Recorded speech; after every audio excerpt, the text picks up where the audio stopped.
জিয়াউর রহমানের সঙ্গে বঙ্গবন্ধুর তুলনাই করতে চাই না, কারণ আপনি হিমালয়ের সঙ্গে ছোট টিলার তুলনা কখনোই করতে যাবেন না। জিয়াউর রহমান বঙ্গবন্ধুর সঙ্গে তুলনা চলে না, এটার কয়েকটা কারণ আছে। যেমন জিয়াউর রহমান ছিলেন মানবতার হত্যাকারী, বঙ্গবন্ধু মানবতার ধ্বজাধারী। জিয়াউর রহমান ছিলেন বঙ্গবন্ধুর হত্যার বেনিফিশিয়ারি। বঙ্গবন্ধু এদেশের মানুষের জন্য তার জীবন উৎসর্গ করে দেবার প্রতিশ্রুতি করেছিলেন। তিনি বলেছিলেন বঙ্গবন্ধু হত্যাকাণ্ডের যে বেনিফিশিয়ারি জিয়াউর রহমান ছিলেন, এটা আমরা কিন্তু অনেক দৃষ্টান্ত পাই। যেমন বঙ্গবন্ধু যারা হত্যা করেছিলেন তাদেরকে তিনি বিদেশে পদোন্নতি দিয়ে বাংলাদেশের প্রতিনিধিত্ব করবার জন্য বিভিন্ন দূতাবাসে পাঠিয়েছিলেন। তিনি 4টি মাস কর্নেল ফারুককে ব্যাংককে রেখে তার খাওয়া দাওয়া আতিথেয়তার ব্যবস্থা করেছিলেন। জিয়াউর রহমান এমনকি বঙ্গবন্ধুর প্রথম মৃত্যুবার্ষিকীতে তিনি কলম্বোতে মদ্যপান করে তিনি সেই প্রথম মৃত্যুবার্ষিকী উদযাপন করেছেন। তার ছবিও আমার কাছে আছে, আপনারা চাইলে আমি দেখাতে পারবো।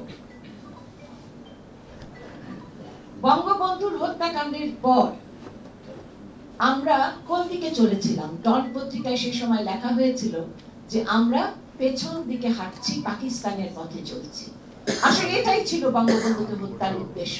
আমার যে জাতির পিতা স্বাধীনতা দিয়েছেন, সেই জাতির পিতাকে 570 সাবান দিয়ে গোসল করানো হয়েছে।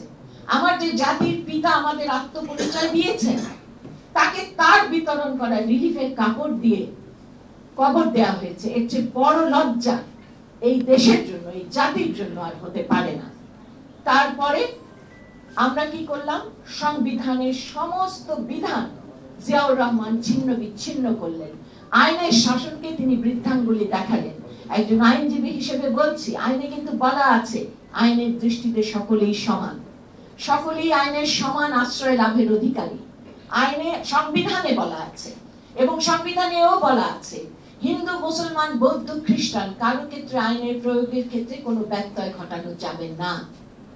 তাহলে যেখানে আমাদের আইনে বলা আছে, পেনাল কোডে, যে একটি হত্যাকাণ্ডের জন্য সেটি প্রমাণিত হলে আপনার মৃত্যুদণ্ড হবে, সেখানে বঙ্গবন্ধুর পুরো বংশ, তার 2টি কন্যা ছাড়া নির্বংশ করে দেওয়া হলো, জাতীয় 4 নেতাকে হত্যা করা হলো, তাদের বিচার হবে না। এটাই তো বিচারহীনতার সংস্কৃতি, এটাই তো বিচারহীনতার রাজনীতি। এবং তারপরে যদি আপনারা দেখেন, সংবিধানে বলা আছে যে একটি আইন যদি সংবিধানের সঙ্গে অসঙ্গতিপূর্ণ হয়, তাহা হইলে উক্ত আইনের যে অংশটুকু সংবিধানের সহিত অসঙ্গতিপূর্ণ তা বাতিল বলিয়া গণ্য হইবে। তো এই যে সংবিধানে বলা আছে আইনের দৃষ্টিতে সকলেই সমান, সকলেই আইনের সমান আশ্রয় লাভের অধিকারী, এবং বলা আছে জাতি, ধর্ম, বর্ণ নির্বিশেষে আইনের প্রয়োগের ক্ষেত্রে কারো কোনো ব্যত্যয় করা যাবে না। এই 2টি বিধানকে অবশ্যই ইনডেমনিটি আইন লঙ্ঘন করেছিল, এবং সে কারণে ইনডেমনিটি আইন বাতিল বলে গণ্য হতে পারত, কারণ সংবিধানে বলা আছে যে তাহলে ইহা আংশিক বা সম্পূর্ণ বাতিল বলিয়া গণ্য হইবে। এখন কেউ যদি এই সুযোগটি নেয়, সেই জন্য সংবিধানে পঞ্চম সংশোধনী আনয়ন করলেন জিয়াউর রহমান। করে বলা হলো কোন বিচারিক আদালতে, ট্রাইব্যুনালে এই বিষয়ে কোন রকম মামলা বা প্রশ্ন করা যাবে না। অর্থাৎ বিচারহীনতাকে তিনি প্রতিষ্ঠিত করলেন। এবং তিনি শুধু বিচারহীনতাকেই প্রতিষ্ঠিত করেননি, আজকে যে আপনারা দুর্নীতির কথা বলেন, তিনি কি দুর্নীতিকে প্রতিষ্ঠিত করেননি? তিনি কি বলেননি মানি ইজ নো প্রবলেম? তিনি কি বলেননি I will make politics difficult? তিনি তো পলিটিক্সকে ডিফিকাল্ট করেই ছেড়েছেন। তিনি তার সময় ছাত্ররা যখন, ব্রিলিয়ান্ট ছাত্ররা যারা স্ট্যান্ড করত, তাদের নিয়ে তিনি নৌবিহারে যেতেন, এবং একটা কার্টুন বেরিয়েছিল, ঝোলা কাঁধে বই হাতে একটি ছাত্র নৌবিহারে যাচ্ছে এবং একটা টানেলের ভেতর দিয়ে বেরিয়ে আসছে সন্ত্রাসী অভি হয়ে। এই কার্টুনটির কথা কিন্তু আমার মনে আছে, আমি মনে করি যে আপনাদের সবারই মনে আছে। সেই যে একটি প্রজন্ম যারা মুক্তিযুদ্ধকে না জেনে বড় হয়েছে, মুক্তিযুদ্ধের চেতনার সঙ্গে যাদের সংশ্লিষ্টতা নেই, যারা মুক্তিযুদ্ধ কি জানে না, মুক্তিযুদ্ধের ত্যাগ জানে না, মুক্তিযুদ্ধের মূল্যবোধ জানে না।